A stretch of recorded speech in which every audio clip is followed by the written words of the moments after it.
You're published. Now what? Um, don't panic. What you should do is hopefully you'd watched my first video and you learned that you should have started planning your marketing a month before, figure out where your audience hangs out, and you've been interacting with them, building relationships so that when it's time you're not just springing your book on it like surprise I have a book. Like hopefully you've reached out to a few people and you've told them I'm writing, you've read some of their work, you've helped them with reviews and critiques, and now it's their turn to return the favor. And yeah, and you've been able to secure, you have, promises of review, so they've read your work. Like I get this too, and I'm not even a book blogger, but because I run or used to run a lifestyle blog, like a mommy blog called Milk is the New Prada, or Prada Principle, I get a lot of books from different publishers.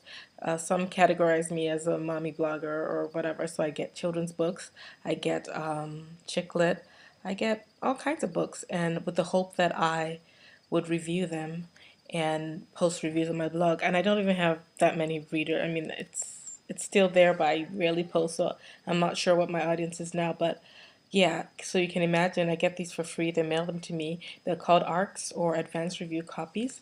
And if I'm getting that, you can imagine the real book bloggers who are pooling the real numbers and actively writing reviews.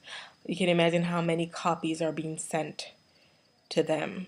And I'm talking hard copies, not just PDFs. But the good part is you don't have to send people the actual book if you can afford it. Obviously, if you're self-publishing, you might not be able, you not have that kind of resources available to you. So you can just ask them if they'll accept your final PDF and to read, and then you send out as many as you can, or Kindle versions or whatever online EPUBs.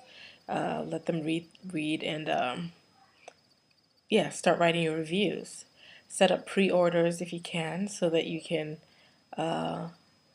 order books in advance, or if you just want them to buy directly from Amazon, that's fine as well. You should, I talked a little bit about the optimization, the categories. Pick your categories wisely. I know with Amazon Create Space, I think you only have like three. Well, you have something called tags. You can tag, I think, up to six. Like for a book like mine, I did short stories, women, life, relationships,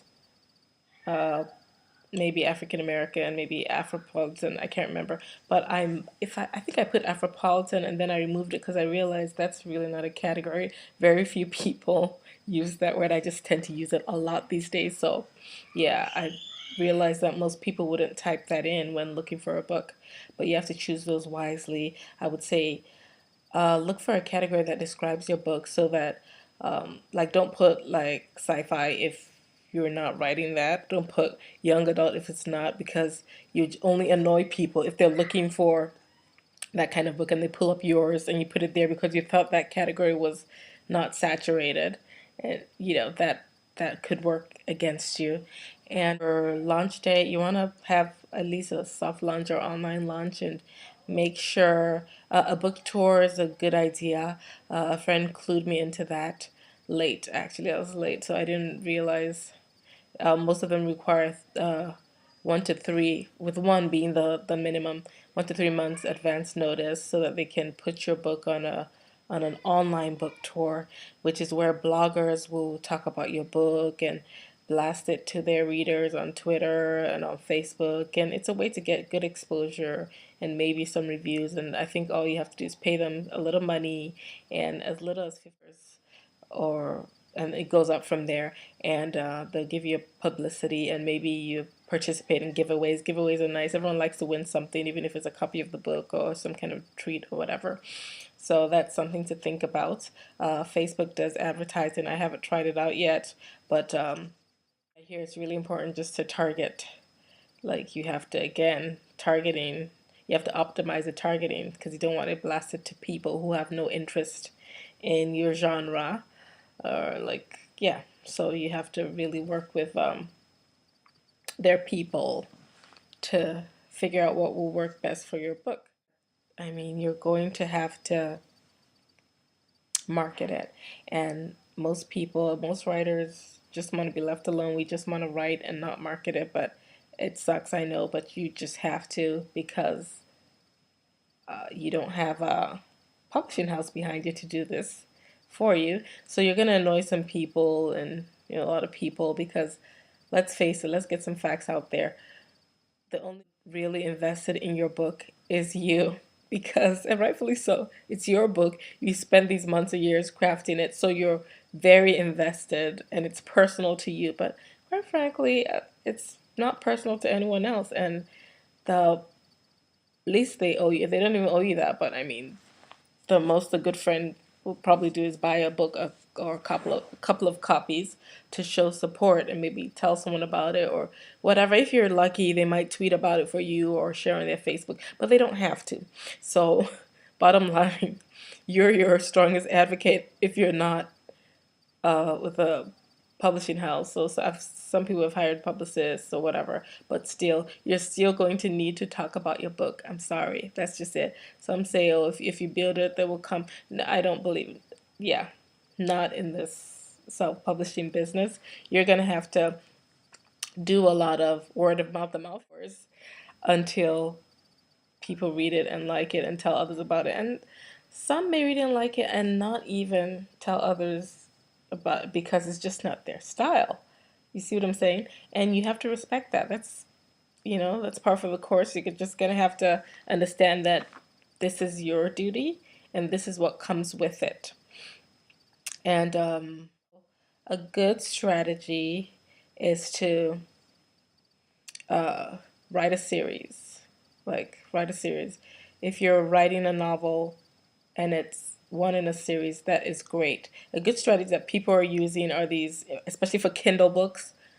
They make the first part free or heavily discounted, maybe 99 cents, 1.99, I don't know, 2.99, and then uh, hook people, and hopefully it's a really good story, and then they're invested in reading the second and the third.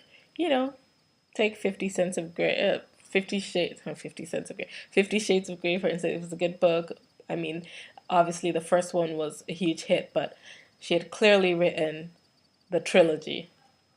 And so she just released them, boom, boom, boom, did not allow momentum to die down. And I think that's a smart strategy if especially if you've already written the book. That's something I do. You should consider doing. And where you make it free for 5 days or 99 cents for 5 days, and that boosts your ratings on Kindle. I have not done that. I don't know that I would do that. I don't know. It's a good way to make your book become an Amazon bestseller because it factors into the algorithms they use. I'm not really sure. I know it has something to do with number of reviews, number of downloads. Even if they're free, they don't care. But the fact that say 1,000 people downloaded your book on launch date, that's good. At least you can have that title as Amazon bestseller. Also, try and get on radio shows and cable TV shows. I mean, it's a little harder, I think, with fiction when you're not a known author. I don't know how that really works if you just go up there and say, I want to talk about my book. But maybe the local cable networks who are always looking for content would like to have you. So you can always check that out. All they can say is no. Your local library is a good place, and they love their new authors. Give them a few free copies. Ask if you can have a reading there. Book club, if you belong to a book club, of course. I mean, the courteous thing to do, I mean, would be for them to read your book, right? Um, and stuff like that. But basically, in a nutshell, market, market, market. You just have to market, and you have to make sure you're marketing to the right people. So, write your book, publish it, Start marketing a month before, at least minimum of a month before. Market to everyone. Get have a landing page. Get as many email addresses as you can for your to build your list so that people can stay engaged. Uh, Write a series if you can. Figure out which marketing strategy works for you.